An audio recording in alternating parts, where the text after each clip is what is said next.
제2차 세계대전 당시 나치가 전쟁 포로를 고문할 때 가장 즐겨 사용했던 방법은 특이했습니다. 전쟁 포로들에게 그리 무겁지 않은 돌덩이를 들어서 100m쯤 이동한 후 내려놓도록 했습니다. 다시 뒤로 돌아가서 다른 돌을 운반하고 또다시 돌아가서 또 운반하도록 했습니다. 하루 종일 이렇게 반복하도록 했습니다. 다음 날이 되면 포로들은 전날 옮긴 돌덩이들을 원래 있던 자리로 하루 종일 옮겨다 놓았습니다. 이렇게 몇 주가 흐르면 포로들은 미치기 시작합니다.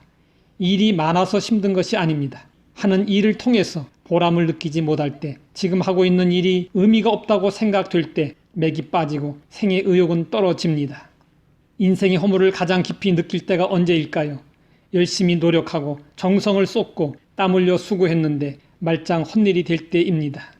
솔로몬은 온갖 부귀와 영화를 다 누린 왕입니다. 수많은 처첩을 거느리고 살았습니다. 그러나 그것으로 만족을 얻지 못했습니다. 그는 오랜 후에 참 지혜를 깨달았습니다.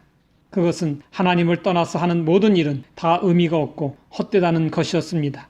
솔로몬은 시편 127편에서 이러한 깨달음을 말하고 있습니다. 그는 짧은 시에서 헛되다는 말을 3차례나 반복하고 있습니다.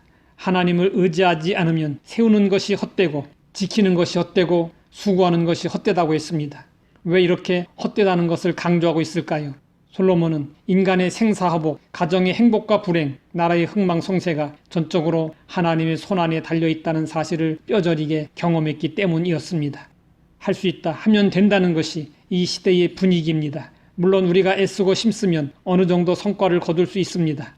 우리는 꿈을 가지고 그 꿈을 이루기 위해 땀을 흘리며 힘써 노력해야 합니다. 그러나 궁극적으로 하나님께서 복 주시지 않으면 인간의 어떤 수고와 노력도 헛되고 맙니다. 우리는 이 사실을 분명히 알고 하나님을 의지해야 합니다. 우리 인생은 하나님의 손에 달려 있습니다. 하나님께서 도와주셔야 합니다. 하나님께서 우리 인생을 운전해 주셔야 합니다. 그러려면 전적으로 하나님을 의지해야 합니다. 우리가 하나님을 의지하면 어떤 결과가 다가올까요? 하나님을 의지하면 세우는 일이 헛되지 않습니다.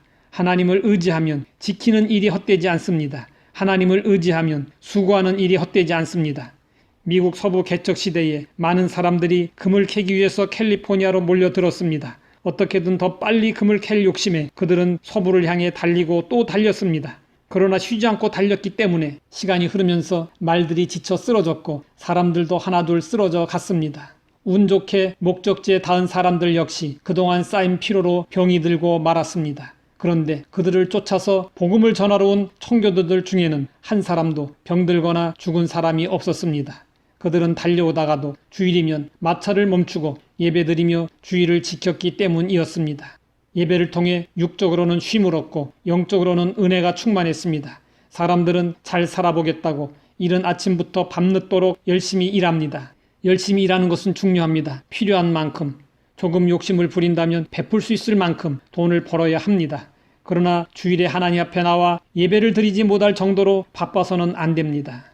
아무리 눈코 뜰 새 없이 바쁘게 일해도 하나님께서 도와주시지 않으면 그 수고한 모든 일이 헛될 뿐만 아니라 하나님께서 헛되게 하신다는 사실을 알아야 합니다. 하나님을 의지하고 성실하게 일해야 합니다. 그래야 하는 일이 헛되지 않게 됩니다.